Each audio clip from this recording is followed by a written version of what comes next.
हमारे सराउंडिंग में कई सारे लोगों का स्किन कलर बहुत सारा अलग अलग होता है। रोड रोलर, जॉनी लीवर, इनका जो स्किन कलर है वो इंटरमीडिएट में आ रहा है। ऐश्वर्या राय का जो स्किन कलर है वो बिल्कुल कैसा दिख रहा है, वाइट टेस्ट। यूट्यूबर है तो इनका जो स्किन कलर है एकदम डार्केस्ट में जा रहा है। तो मजा आ जाएगा दोस्त। अरे भाई यार देखो जितना धूप है मैं करिया हो जाऊंगा भाई। सिंगल पर्सन के पास ऐसे जीन्स होते हैं जो अलग अलग लोकाई पर होते हैं। तो ह्यूमन का skin colour that is the unique example of polygenic inheritance. आप लोग देखते होंगे हमारे सराउंडिंग में कई सारे लोगों का स्किन कलर बहुत सारा अलग अलग होता है। कोई बहुत ज्यादा डार्क है, कोई बहुत ज्यादा वाइट है, या कोई इंटरमीडिएट कलर वाला है। या आपने ये भी देखा होगा कि ह्यूमन हाइट जो है बहुत सारी वाइड रेंज रखती है। कोई 6 फुट है, या कोई 7 फुट भी है, तो कोई जो है 4 फुट भी है, या उससे भी और छोटा है। तो कहने का मतलब ये है कि शायद ये सभी कुछ जीन का खेल है। और यही हम लोग समझते हैं कि एक्चुअल में यार ये स्किन का कलर आ कैसे रहा है, या हाइट कैसे कंट्रोल हो रही है। तो हम लोग समझते हैं सबसे पहले कि यार इसके लिए जिम्मेदार जो होता है ह्यूमन हाइट के लिए और स्किन कलर के लिए, that is the polygenic inheritance. आप शायद शब्द से समझ रहे होंगे, पॉली मतलब होता है बहुत सारा, और genic that is a part of DNA chromosome. Chromosome के अंदर रहने वाली स्ट्रक्चर होती है दैट इज द जीन, या डीएनए के अंदर रहने वाली स्ट्रक्चर होती है दैट इज द जीन। तो समझते हैं क्या है पॉलीजेनिक इनहेरिटेंस को। अगर हम समझें तो सपोज दैट कोई एक पर्सन है बेटा, सपोज दैट कोई राम है, और उस राम की अगर हम लोग बात करें तो उसके पास कुछ ऐसा है कि यहाँ पर एक कोई क्रोमोसोम है, ये लो। और आपको तो पता है क्रोमोसोम जो है हमेशा पेयर में होते हैं। तो ये लो, हमने राम के पास में जो है क्रोमोसोम पेयर में बना लिए। जब आपने क्रोमोसोम को पेयर में बनाया तो यहां पर क्रोमोसोम के अंदर क्या होता है, जीन होते हैं। तो सपोज दैट यहां कोई एक जीन है, मैंने बोला कैपिटल ए जीन है, and that capital A gene is responsible for the skin colour. ये स्किन कलर के लिए जिम्मेदार है। तो सिमिलरली यहां पर भी मैंने लिख दिया सपोज दैट ये स्मॉल ए जीन, ये लो बेटा। तो कहने का मतलब यहां 2 जीन है। तो यहां अगर कोई एक सिंगल जीन है और उसके 2 अलग अलग फॉर्म हो, जैसे कैपिटल ए है, स्मॉल ए है, तो एक जीन के 2 अल्टरनेट फॉर्म जो होते हैं, इसी को हम लोग बोलते हैं एलिल्स। क्या बोलेंगे? एलिल्स। तो आप जरा समझना यहां पर क्या हो रहा है। ये एक जीन है जो ऐसा स्किन कलर के लिए जिम्मेदार है। सिमिलरली एक और जीन कहीं लोकेटेड है, वो इस तरह से, यहां पर मैंने बोला कैपिटल बी, यहां बोल दिया स्मॉल बी। सिमिलरली मान लो एक और क्रोमोसोम का पेयर है इसके पास, राम के पास ही, और यहां पर जो है मैंने बोला कि ये जो है स्किन कलर के लिए फिर से एक और जीन रिस्पॉन्सिबल है, कैपिटल सी स्मॉल सी। कहने का मतलब जरा देखो, आपको दिख रहे होंगे 3 जीन है और 3 जीन के 6 एलिल्स हैं। आप समझ रहे होंगे मैं क्या बता रहा हूं। जीन जो है that is a single form, और उसमें जो है अल्टरनेट फॉर्म जब बनते हैं जीन के, मतलब उसके ऑप्शनल फॉर्म बनते हैं, तो वही कहलाता है यहां पर एलिल्स। तो यहां जरा देखो आप, ये एक कोई जीन है, उसके 2 एलिल है, capital A small A. Similarly कोई एक सेकंड जीन है, उसके 2 एलिल है, capital B small B. Similarly एक और जीन है जिसके 2 एलिल्स है, कैपिटल सी स्मॉल सी। अब यहां जरा देखो आप, 3 जीन्स का इन्वॉल्वमेंट है। अब ये 3 जीन क्या करते हैं, आप इमेजिन करना 3 जीन की पॉसिबिलिटी क्या क्या हो सकती है। तो ऐसा हो सकता है यार capital A, capital A, capital B, capital B, capital C, capital C. ये लो, अब मैंने ये 3 जीन को एक साथ रखा है, तो पता है ये तीनों जीन मिलकर क्या करते हैं, हाई इंटेंसिटी वाला जो है फिनोटाइप प्रोड्यूस करते हैं, हाई इंटेंसिटी वाला कैरेक्टर प्रोड्यूस करते हैं, that is the black colour. तो यहां जरा देखो, आपको ये दिख रहा है, ये बिल्कुल ब्लैकेस्ट कलर है। ये पता है एक्चुअली इसका जो जीनोटाइप है वो कुछ ऐसा होगा, capital B, sorry capital A, capital A, capital B, capital B, capital C, capital C. ये मैंने यहां पर बता दिया, इसका जीनोटाइप है जो डार्केस्ट कलर को रिप्रेजेंट कर रहा है। सिमिलरली जरा देखना आप, यहां पर ये जो बच्ची दिख रही है आपको, ये बिल्कुल व्हाइट कलर वाली है, एकदम व्हाइटेस्ट कलर है। एक्चुअली इसमें अगर आप देखोगे तो यहां दिखेगा small A, small A, small B, small B, small C, small C. कहने का मतलब यहां जरा देखो आप, इसमें बिल्कुल व्हाइटेस्ट कलर है, इसमें डार्केस्ट कलर है। अब आप शायद ये बात तो समझ गए होंगे कि जितने ज्यादा कैपिटल जीन्स हैं उतनी ज्यादा डार्कनेस की इंटेंसिटी है, और जितने ज्यादा स्मॉल जीन्स हैं उतना ही हम लोग कह सकते हैं व्हाइटनेस की इंटेंसिटी है। अब उसी तरह से अगर मैं यहां पर बात करूं तो इसका स्किन कलर जो है वो आप देखो जरा इंटरमीडिएट पर आ रहा है। तो क्या आप बता सकते हो यहाँ क्या होना चाहिए? यहाँ जो है हम लोग कह सकते हैं capital A, small A, capital B, small B, capital C, small C. कहने का मतलब इस तरह से हम लोगों ने 3 तरीके के जीनोटाइप डिसाइड कर दिए। अब जरा देखो यार, एक कैरेक्टर है कैरेक्टर कौन सा है? स्किन कलर है। और उसे एक कैरेक्टर के लिए यहां पर 3-3 जीन का इन्वॉल्वमेंट है। कहने का मतलब जब क्या होता है, जब एक कैरेक्टर के लिए बहुत सारे जीन्स का इन्वॉल्वमेंट होता है, उसी को तो हम लोग बोलते हैं पॉलीजेनिक इनहेरिटेंस। जैसे यहां पर दिख ही रहा है, पॉलीजेनिक इनहेरिटेंस में हम लोग अगर बात करें तो ह्यूमन का skin colour, that is the unique example of polygenic inheritance. या दूसरा आप ले सकते हो human height, that is also example of polygenic inheritance. जैसे जरा देखिए आप, ह्यूमन हाइट में बहुत छोटा भी है तो बहुत टॉलेस्ट भी है।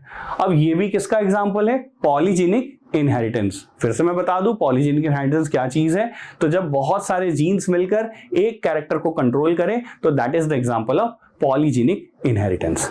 चलो और आगे देखते हैं, समझना। अगर मैं और आगे बात करूं तो यह देखना आप, जैसे मैंने आपको बताया ही है, यहां मैंने बोला था कि अगर तीनों जीन्स एक साथ है तो स्किन कलर जो है बहुत ज्यादा डार्क आने वाला है, that is the darkest colour.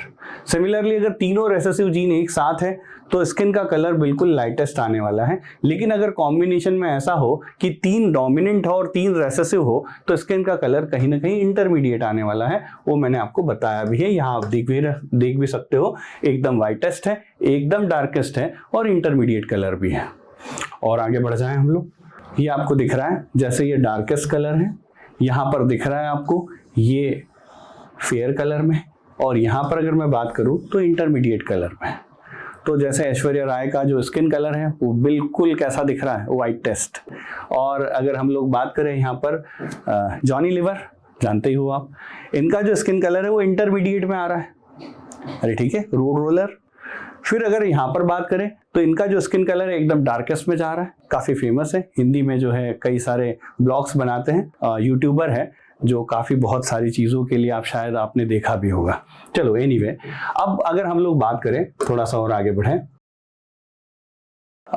हम लोग अगर बात करें, दूसरा है बेटा मल्टीपल एलिलिज्म। बच्चे बहुत कंफ्यूज होते हैं पॉलीजेनिक इनहेरिटेंस के लिए और मल्टीपल एलिलिज्म के लिए। मैं आपको बता दूं, एक्चुअली आपने ये देखा, एक सिंगल पर्सन था राम, उस राम के पास ही सारे क्रोमोसोम थे, सारे जीन्स थे। अब मैं यूं कह रहा हूं, यहां ऐसा नहीं है, कोई राम है, मैं आपको बता दूं लाइक दैट, ऐसा है कि कोई राम है, कोई श्याम है और कोई घनश्याम है। 3 लोग हैं बेटा, राम, श्याम, घनश्याम। अब एक्चुअली क्या हो रहा है, आपको मैंने बताया था जीन क्या चीज है, क्या बोला था जीन के लिए, मैंने आपको ये एक्सप्लेन किया था कि एक कोई जीन होता है, एक्चुअली उसके अल्टरनेट फॉर्म होता है। एक्चुअली क्या होते हैं उसके? Alternate form. तो जैसे अल्टरनेट फॉर्म में मैंने यूं कह दिया कि कोई अल्टरनेट जीन है IA, कोई IB और कोई स्मॉल i, तो बताओ जीन तो एक ही है। हाँ, जीन एक ही है, लेकिन उस जीन के अल्टरनेट फॉर्म बन गए। कितने फॉर्म बन गए? 3। अब ये तीनों फॉर्म, मतलब देखो, इससे पहले मैंने आपको बताया था पॉलीजेनिक इनहेरिटेंस, वो क्या चीज है? तो बहुत सारे जीन है, सिंगल कैरेक्टर है। अब मैं बोल रहा हूं जीन तो एक ही है लेकिन उसके एलील्स बहुत सारे हैं, और अब ये सारे एलील्स मिलकर क्या करेंगे? सिंगल कैरेक्टर के लिए जिम्मेदार है। यहां पर सिंगल कैरेक्टर लाएंगे, तो यहां पर ये सिंगल कैरेक्टर के लिए हो गया। तो हम लोग कह सकते हैं मल्टीपल एलिलिज्म और पॉलीजेनिक इनहेरिटेंस। पॉलीजेनिक इनहेरिटेंस बहुत सारे जीन से, सिंगल कैरेक्टर है। मल्टीपल एलिलिज्म, इसमें यूं कह सकते हैं कि एक जीन है, उसके बहुत सारे एलील्स हैं और बहुत सारे एलील्स मिलकर क्या कर रहे हैं? सिंगल कैरेक्टर को कंट्रोल कर रहे हैं। अब एक बात है, मैं 3 लोगों के नाम लिए थे मैंने, राम, श्याम और घनश्याम। एक्चुअली क्या है, मान लो सपोज दैट कि राम के पास कोई एक ऐसा यहां पर क्रोमोसोम का पेयर है, सिमिलरली वही श्याम के पास भी सेम वही क्रोमोसोम का पेयर है, और घनश्याम के पास भी सिमिलरली वही क्रोमोसोम का पेयर है। और अब मैंने कहा इनके ऊपर जीन लोकेटेड है, तो जीन पता है किस तरह से लोकेटेड होंगे? सेम लोकाई पर होंगे, और जब सेम लोकाई पर होमोलोगस क्रोमोसोम पर अगर कोई जीन सिचुएटेड है, सेम लोकाई पर है, होमोलोगस क्रोमोसोम पर है, तो उसे हम लोग बोलते हैं एलिल्स। तो यहां पर जरा देखो, आप लिख सकते हो IA that are the alleles. ये एलिल्स हो गए बेटा, लेकिन जीन तो एक ही है। अब एक बात बताओ, ज्यादा से ज्यादा किसी एक पर्सन में मैक्सिमम 2 एलील हो सकते हैं, क्योंकि क्रोमोसोम का पेयर भी 2 है, तो इसलिए मैक्सिमम कितने एलील्स हो सकते हैं? 2। और मिनिमम कितना हो सकता है? 1। अब यहां जरा देखो, ये 2 एलील रख दिए, क्या तीसरा एलील यहां आ सकता है? इम्पॉसिबल है। क्यों नहीं आ सकता? होमोलोगस क्रोमोसोम तो है, लेकिन ज्यादा से ज्यादा 2 क्रोमोसोम है, तो कितने एलील्स आ सकते हैं? 2। लेकिन मैं बोल रहा हूं कि यार एलील्स 3 है, अब कैसे पॉसिबल हो सकता है? तो शायद मैंने बोला राम के बाद में यहां पर जो श्याम है बेटा, उसके पास ऐसा कुछ हो, IB या स्मॉल i। अब जरा देखो, यहां 2 एलील हो गए, यहां एक ही एलील था, और जीन तो एक ही है, और जीन जब एक है और उसके बहुत सारे फॉर्म्स है, बहुत सारे एलील्स हैं, यही तो होता है मल्टीपल एलिलिज्म। यहां पर जरा देखो, मैं यूं लिख दूं, सपोज दैट यहां पर ऐसा है IB, और यहां लिख दूं सपोज दैट IA, ये लो। तो यहां आप देख सकते हो बहुत सारे एलिल्स लिख दिए। अच्छा, तो multiple allelism that is applicable for population. Population पर कैसे बोल दिया? क्योंकि मैंने बोला है मैक्सिमम किसी एक पर्सन के पास, मेरे पास कितने एलिल्स हो सकते हैं? 2। लेकिन मैंने बोला यार ब्लड ग्रुप के लिए जैसे 3 एलिल हैं, अब 3 एलिल कैसे पॉसिबल हो सकते हैं? मेरे पास तो मैक्सिमम 2 हो सकते हैं। तो कहने का मतलब मेरे साथ में एक और खड़ा करना पड़ेगा, उसके पास हो सकता है वो 2 एलिल फिर से कोई दूसरे हो, सिमिलरली कोई और तीसरा हो। कहने का मतलब बहुत सारे लोग हैं, मतलब कह सकते हैं that is applicable only for population. तो पॉपुलेशन के लिए एप्लीकेबल है, वही बोला है बेटा। जरा देखो यहां पर क्या है, यहां पर जब मोर देन 2 एलिल्स, जनरली तो 2 एलिल होते ही हैं, एक जीन के 2 एलिल होते हैं, लेकिन अब यहां पर कितने हैं? एक जीन के लिए 3 एलिल है, मतलब कह सकते हैं मोर देन 2 एलिल्स। जब क्या करे, सिंगल कैरेक्टर के लिए जिम्मेदार हो, उसी को तो बोलते हैं मल्टीपल एलिलिज्म। इसका एक बेस्ट एग्जांपल ले सकते हो बेटा, जैसे यहां पर ये देखो जरा, यहां दिखा रखा है कि बहुत सारे लोग हैं, मतलब पॉपुलेशन है, और इस पॉपुलेशन में अगर आप देखोगे तो इसका ब्लड ग्रुप A दिखाई दे रहा है, इसका ब्लड ग्रुप भी A है, B, AB और O, ये ब्लड ग्रुप दिख रहे हैं। अब देखो कैरेक्टर तो सिंगल है, कौन सा? ब्लड ग्रुप, और यहां पर जीन कितना है? वो भी सिंगल है, लेकिन उस जीन के 3 अलग अलग फॉर्म है, मतलब वो जीन के 3 अलग अलग फॉर्म क्या है? एलिल्स। तो बताओ, एक जीन है, 3 एलिल्स हैं, कैरेक्टर सिंगल है, कौन सा कैरेक्टर है? Blood group. तो बताओ, that is the example of multiple allelism. Multiple allelism किसके लिए एप्लीकेबल है? पॉपुलेशन के लिए। पॉलीजेनिक इनहेरिटेंस किसके लिए एप्लीकेबल है? सिंगल पर्सन के पास ऐसे जीन्स होते हैं जो अलग अलग लोकाई पर होते हैं। क्या ये ठीक है? तो आई होप आपको ये क्लियर हुआ होगा। Thank you very much.